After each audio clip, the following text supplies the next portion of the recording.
Wis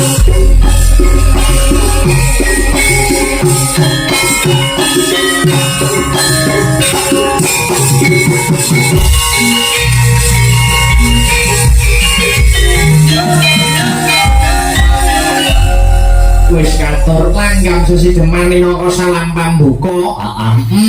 Uga saturke kanca-kanca sing selalu mendukung setia Asabrata ya kuwi kang tergabung dalam organisasi FMA Fan Militan Asabrata yang memonitor lumantar channel YouTube Asabrata Media mangkono yo mak. Yo nduk iki sing dianti-anti kudu dadi bukti sing diantu-antu kudu lumaku ya. Sapa Mas Gareng Pacitan tak aturi minggah ana ing pepanggungan ngancan nyawake dhewe untuk menyapa penonton pada malam hari ini mangkono ya mak. Ya. Mali pelok ya. Sisan ngurmati Mas Gareng, sisan ngirasi-irus minangkane pamumbutan ana pamumbutan prahu layar sing saka Grebeg. Ya. Kanggo ngurmati Mas Gareng ya saka Pacitan. Ya. Malah Mas Gareng waturi minggah wonten ing pepanggungan Mas. Ya kira Mas seger dadekke.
Wilujeng dalu, selamat malam Mas Gareng. Wilujeng dalu Mak, selamat malam Mas Akbar. Nggih. Dan tenang nyambut gawe nderek jenengan boten kaping-kaping. Nggih. Anggere bar kula joget tok ambekan kok ya menggeh-menggeh ya Mas.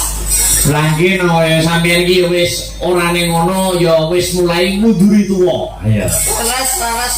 Kula nggih yo diukene tirakat. Nggih. Terus wonten ing dalemipun Rama Heru. Betul. Anggenipun kagungan hajat. Heeh. Sakluran mriku kitanan ingkang putranipun. Iya. Ikhlas lillahi taala kula dongake muga-muga adiku sing wis bar tiketane sedaya manggih kawilujengan kebagas warasan selamat dunia lan akhirat Mas. Amin ya rabbal alamin. Kula dongakne dados putra ingkang saleh. Amin. Migunani tumraping nusa kelawan bangsa iso mikul dhuwur mendem jero apa ingkang dados idam-idamanipun tiyang sepuh kekalih Mas. Amin ya rabbal alamin. Boten duka mara saestu penontone ya wis mluwak.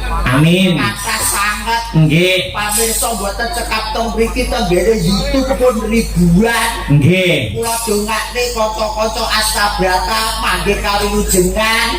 Sehat walafiat.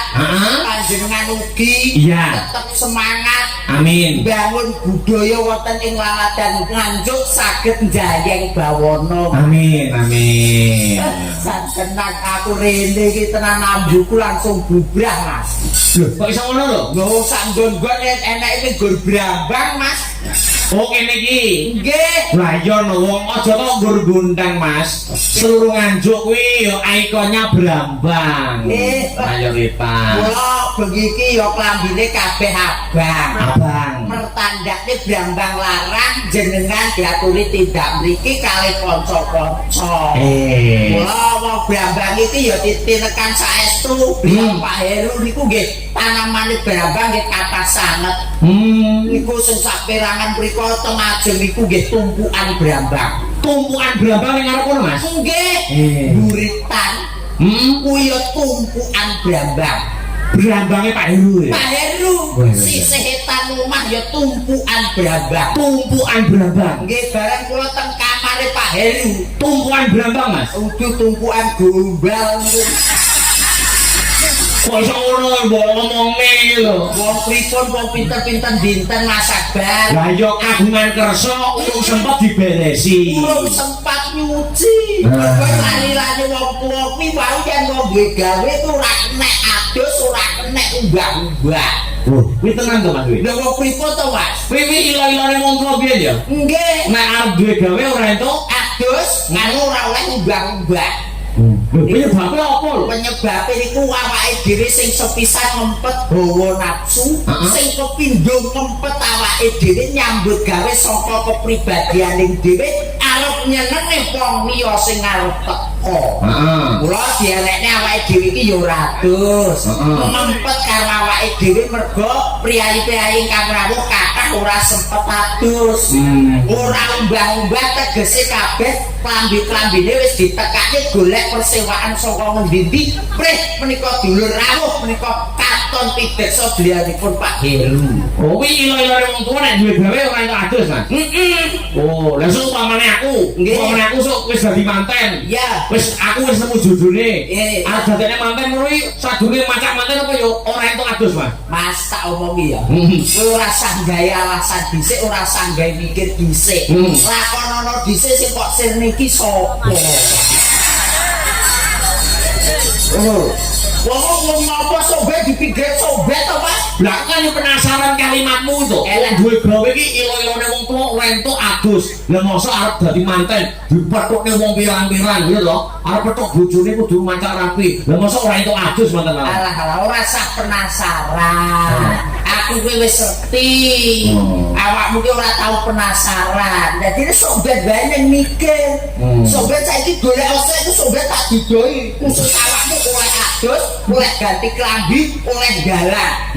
Udo itu ora. Lah wong loro karepmu ning lho ya jalan. Oh iya. Kok ya maksud udo arep adus iku lho. Ijo ditutupi. Padha karo dulur lanang ya Mas ya. Dulur lanang sapa Mas? Dulur lanang sing dikitanke to Mas. Iya, adine awake dhewe. Muga-muga wis kena diarani umure wis akhir dewasa, wis ngerti marang tatananing agama, aja ngantek nglalekne dongane wong tuwa sak kloron. Ngendikane jenengan mau sampun bla-bla-bla teng wingking. Mula ajine kula telah panjenengan iki manut saka dongane wong tuwa sak kloron, Mas. Aku ki didongakne wong tuwaku iso dadi kaya iki. Alhamdulillah. Alhamdulillah. Panjenengan dongakne ibu, bapak dadi dalang kondang. Alhamdulillah. Kados sinden didongakne ibu kali bapake dadi sinden sing ayu-ayu. Alhamdulillah. Kados yoga-yoga ngeten iki nggih didongakne bapak ibu. Dadi yoga-yoga sing luar biasa. Alhamdulillah. Ning nasibe tukang syuting, Mas. Nah, iso tukang syuting ngopo? Lah ya dongakne karo bapak ibu wis tuwa ngatek teko duwe anak gayane go rinceng-rinceng. Lha pancen kewajibane iki piye? Ngambil gambar ini ben pas. Lha tugasnya iki pancen nginceng, Mas. Ya jane ora diinceng kuwi ya kena kok. Dijemok langsung kuwi kena asline kaya. Ning ngene iki wujute napa tasakuran, Mas. Ya. Ngendikane Prawinasis, ngendikane para pinter jroning wong syukur bakal pikantuk nikmat, jroning wong sing kufur bakal pikantuk adab sing luwih gedhe. Heeh. Beliau Pak Heru, Sugi Kragan Garwa menika ngawontenaken tasakuran. Mugi-mugi sabibaripun tasakuran manggih kawilujengan kebagaswarasan selamat dunya kelawan akhirat. Amin. Sadongane dhisik dulur-dulurku kabeh. Bener dongan ngono. Kene disa nanti Mas Juro ndi? Anu nek desane Balong Gebang. Nggih jupuipun Dusune Kedung Rejo. Kedung Rejo. Apa Mas Gareng? Tuku nangka nyang Kediri. Wong sak Kedung Rejo muga kabeh akeh rejeki. Amin. Tuku nangka nyang Kutha Ponorogo. Wong sak Kedung Rejo muga-muga panjang yuswa. Amin. Tuku nangka rupane ireng. Apa kuwi? Wong sak Kedung nangka sing wedok foto karo awakmu muga-muga meteng bareng. Kok iso meteng-meteng ning wong lho. Lek foto apa to salahe? Alah ngopo kowe awakmu lek meteng bingung ta? Lho, Nggur foto ya apa pengaruhe? Nggur foto mesti iso meteng. Aku ya ndongakne kabeh ibu sing foto karo awakmu iki ya muga-muga meteng bareng. Iya ning metenge ora mergo foto. Lah yo dadi foto dibayangne terus dadi kuwi. Oh iya. Ora sarepot-repot ketoke meteng ya muncul ndase lik didelokne nang.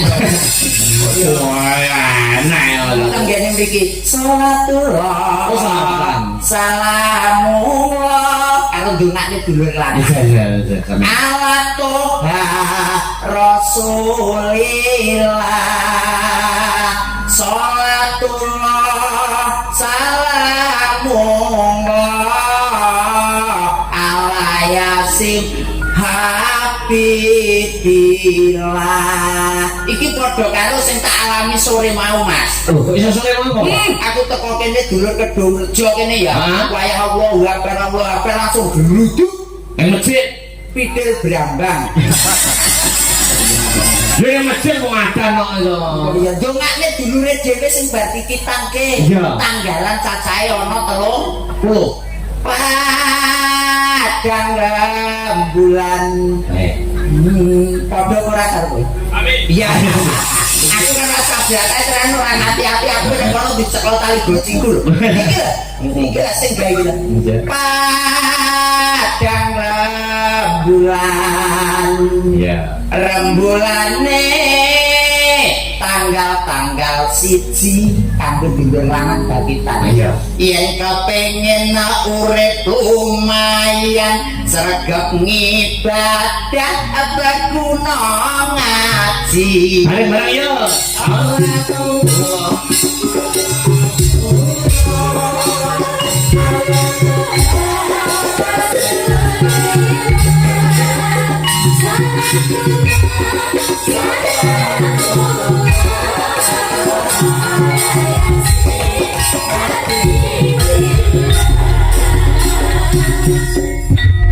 Tanggal siji tekon ngibadah sregep ngaji. Padang rembulan Iya. Rembulane tanggal loro. Yen kepengin urip lumayan sregep sinau ben aja bodho. Bareng salatullah.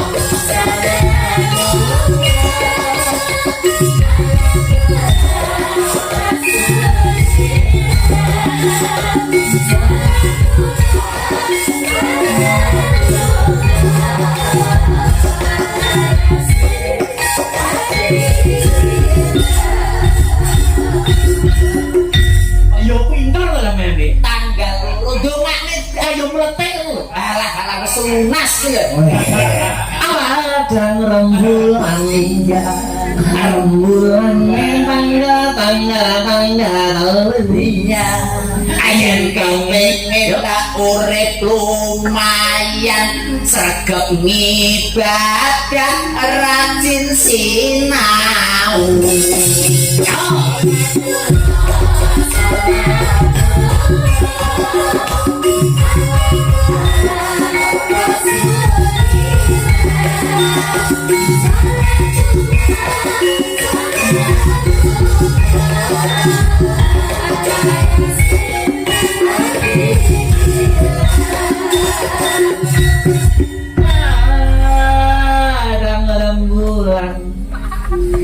rembulan alangga tangga papat yen kepengin uripmu mulya tinggalno urip sing maksiat.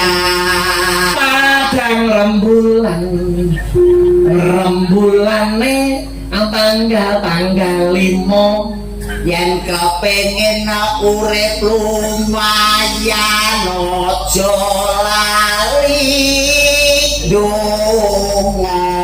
ya lali donga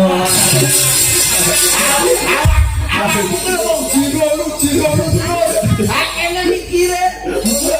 lah kan kudu improvisasi. Oke, kate 30 ora masalah teko esuk. padang rembulan Iya. rembulane tanggal pitu Yen kepengin urip lumayan sregep ibadah oke ngilmu. padang rembulan tanggal 24 Yen kepengin urip lumayan sregep ibadah aja lali bersyukur. lompati kaya iso ya Yang gumun kok begini kaya. Mimo tak lompati udah langsung 24 lho. 24 oke. Oh iya. Padang rembulan iya akhir rembulan ini terakhir tanggal 30 Yen kepengin urip lumayan wis jabatane gedhe ora kena wayu. Wayu ya lho Mas, saya ngerti lho. Wayu iki apa? Pengertian kata wayu. Wayu awakmu rasa ngerti lakonono sik siji tambah onek. Kalau ada siji tambahane wayu ya apa to? Lah wayu engko tak bilang Mas. Awakmu siji sing ping loro ora masalah. Ora kena. Ora kena ya. Kaya wis manggon tuwa ngomong ning kuwi asline yo barang sing ora bener. Kula atine wong sing keloro-loro ki wong wedok yang diduakan. Iya. Nah kena diarani jarine wong wayuh kuwi mau. Dia Pak Heru yo ora gelem to. Ora gelem. Apa ngerti Pak Heru pacaran? Ora ngerti ta awakmu? Ora ngerti. Pak Heru duwe sapa wong wedok yo ora ngerti. Pak Heru dolan kono yo ora ero. Saking setiane karo bojone. Ala yo saking pripene. Hei. Yo ora aja. Paling boten ditenggani Pak Dewa. Amin, Pak Yanto. Nggih, menika dijo panjenengan gurune jenengan. Bapak tuh kan. Alhamdulillah muga-muga rezekine kathah lan barokah, panjang yuswa. Manjane Mbak dadi warang kono ya. Oke, Mas. Siap. Ada Mbak Shelly. Sally. Aku lagi krungu bengi iki Sally. Oh, lagi petuk bengi iki Shelly. Nggih. Lek niki asmane sinten ning niki? Ya ditanya lho Nang Bumi. Tanya sendiri. Oh, boten jenengan to sing anu niki. Heeh. Nggih, asmanipun sinten, Nduk? Kula Sinta Pak Dere. Sinta. Sin ki tegese ki sin suwin sok gotok. Apa wis sing wis sinau. Sin ki tegese dijukuk saka aksara Arab. Apa kuwi? Arab ya sin kuwi mau. Sin. Ya. Ta ki tegese taat. Taat kalau ngerti marang agama jenenge Sinta. Amin. Ndrek kok rene. Erite ya asmanipun sinten, Nduk? Wong Nama panggilan aja, nama panggilan. Nama panggilan Sri. Nah, Sri ini artinya apa? Sri iki sing dikanggokke wong bakul brambang. Kok iso? Kuwi blengkere tampak utawa blengkere tompo. Kuwi mesti hitungane nek Sri. Oh. Sri Kitri rezeki boros. Sri Kitri rezeki boros mesti tebo Sri. Uga hasile akeh. Sri ini lho. Hasile akeh. Rezekine akeh. Rezekine akeh. Tenang. Rada rene. Nama panggilan? Namanya Neha. Neha. Ayo, Hawit. Nek iki tegese nikmat. Nikmat. Nikmat. Harapan. Nikmatnya harapan. Jadi lek mbonu kaya ngono harapane ya nikmat. Iya. Sejene. Namanya siapa? Namanya siapa? Aulia Bade. Oh, dia weh. Aulia.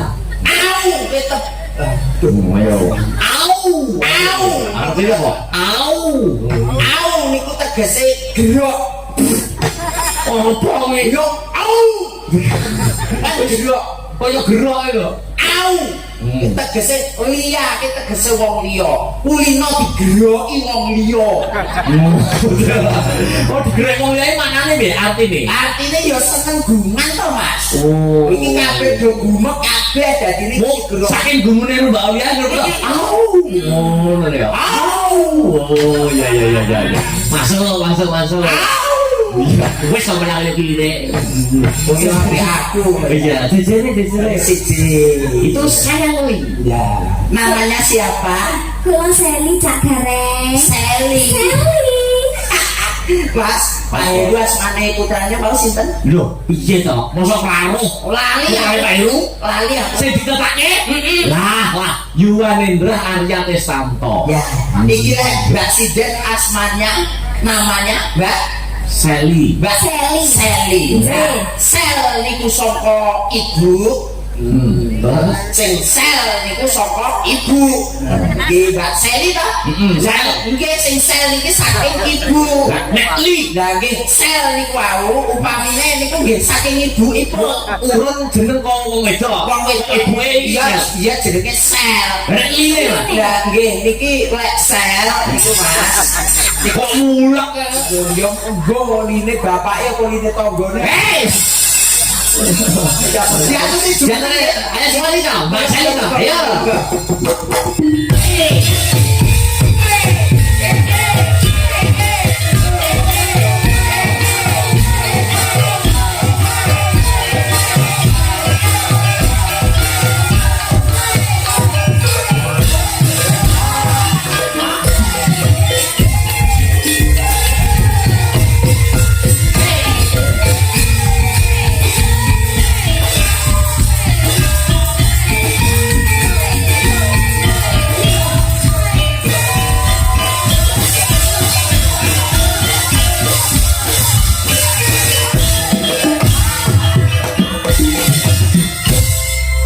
Mas. Sel tenan Mas. Iso sel tenan iki lho. Yo sele yo ngantek nang gone Pakde. Wis Pakde. Lah kuwi mau jenenge sapa? Seli. Lah kok lain ini nyapa ra sel. Lah nek biak ini kaya nolak Pakde. Lah, itu namanya blocking panggung Cak Gareng. Yo bloke yo Nah, bloke. kan panggungnya asal berarti ini luas. Emang lek jogetnya mek dik kene tok. Ya harus sampai sana. Jajal pisan kas. Pisan kas. Oke, ayo masih rodol. Yo. Ayo. Yo maneh. Jaluk nah aku kok sele iki mau ketoke masuk kok. Ayo, monggo Mas. Yo. Mas. Yo.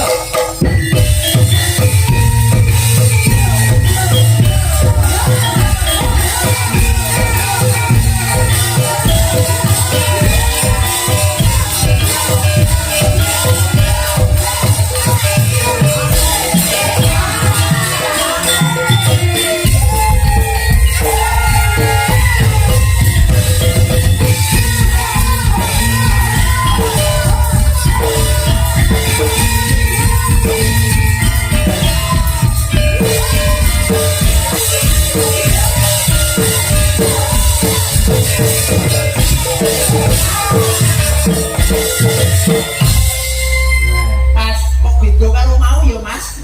Lek mau ngusele ngliwati Pakde. Lek sing pindho kok kaya layangan pedhot.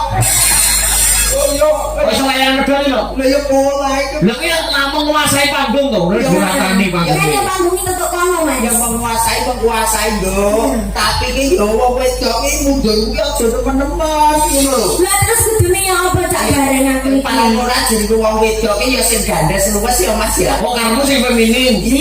Paling ora yo mlakune gur ngene. Kaya dia mbak-mbak mikir. Kabeh munggah panggung terinyi lah. Lho tapi kan lagu lagiane menungso ki dhewe-dhewe. Ha kok dhewe-dhewe lho niki wae lho nggih. Nembe sepindhan derek Mas Akbar. Loh, kok iso sepisan dari mana, Pak? Aku rong lahir wis ngindeni aku kuwi. Mbak Seli iki awakmu wong lain nyindeni. Wis ngindeni aku. Ya Allah. Nah, berarti kula kudune jenengan contoni. Ya apa lek carane garis luwes ngoten niku lho. Ya paling ora Pak wong jenenge wong wedok ki mlakune lah. Lah. Oh, ora jinjite barang. Lah. Lah, ngono. Oke, boleh tak contoh jajal. Siji, mulai. Ayo, siap sik, mlaku rono. Mungkin mbok arahi sing feminin ngono to. Ayo. Aku. Posisi kaki seperti apa? Yo ngene jenenge wong wedok. Mlaku. Tangannya. Tangane yo wong wedok yo ngene. Heeh, yo jalan 1 2 orot.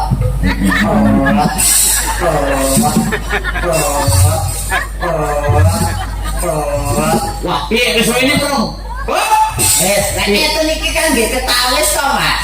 Nek beda karo awakmu pambekmu mau. Awakmu bajare didak kaya awakmu mau piye mlakumu jajale piye kaya mau urung tak warai. Jajal. Jirun pun blok. Kayak luwih enak ngene sih, Cak. Kayak luwih enak ngono. Mas, Piye? mosok yo penak pun blok. Lah masa wong mlaku suarane pun blong lho. Kok yo nanjakne awakmu ki kok yo mlaku ngene ora apik. Kurang apik. Luwih apik ya, Nduk ya. Nggih, Cak Gareng. Awake dhewe nang gone kedung Rejo. Kedung Rejo. Acarane sunatan. Acarane sunatan sing disunat Pak Heru. Kok iso sing duwe omah lho. Lah sinten? Putrane. Oh, putrane. Menika putrane wong sing sampun munggah Cak Gareng. Iya. Jenengan pun pirsa napa derek? Putrane Pak Heru ya. Nggih. Urung. Derek. Urung. Aduh, Gus, sampeyan kok kudu ro. Putrane Pak Heru jenengan ngerti. Sebenarnya saat ini ku mau karene minggah mriki. Ya, anu bocah dulu apa, Dek? Lucu gemoy ngoten niku nggih Mas Agus. Nggih, ya wis kaya aku lah.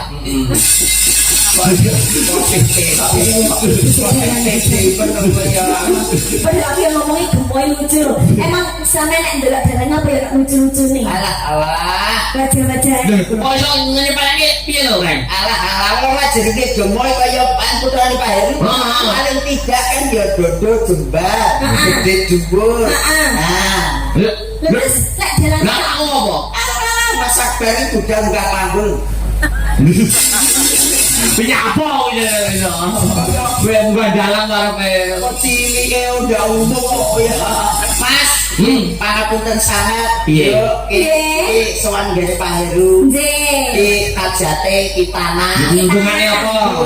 Kanggo putrane Pak Heru. Oh, sing penting lek kula dungane mesti apik-apik. Sinten wae asmanipun? Dek sinten? Dek Yuwanendra. Dek Yuwanendra. Arya Tesanto. Nah, panggilannya Dek siapa, Mas? Dek Arya kalian mawon. Dek Arya. Loh, kudu sing ngendang iku, Mas. Dudu, lek kowe wis sunat ping 6 kok wi. Ping 6 wi Apa enggak ngopok, Mas? delok awak. Ya enggak kan umumnya sunat kan pisan. Sepisan. Dongakno. Semoga Mas Arya menjadi anak yang soleh, Mas. Berbakti kepada kedua orang tua. Berguna bagi bangsa dan negara. Jadi anak yang soleh, Mas Arya. Jadi anak yang pintar dan sukses dan selalu baik kepada semuanya. Amin. Lek sampean dungane. Aku ya ndongakne mubur siji. Apa kuwi? Wis diapik-apikne digawe apik ditanggapne kaya ngene gunakno kanthi becik lan sing bener. Oh. Wis Maksudnya apa? Maksudnya Saya digunakne